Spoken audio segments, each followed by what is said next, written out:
Quels sont les symptômes du coronavirus?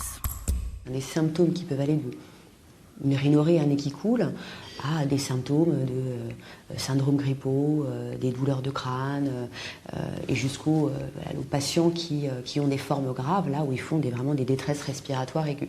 Donc les symptômes sont très variés. Comment se transmet la maladie?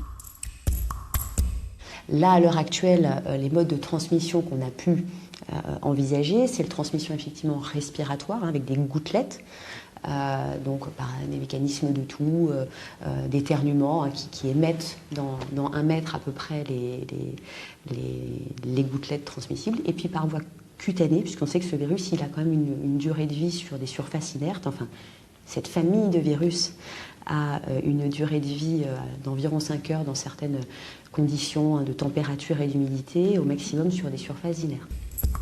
Est-ce comparable à une épidémie de grippe?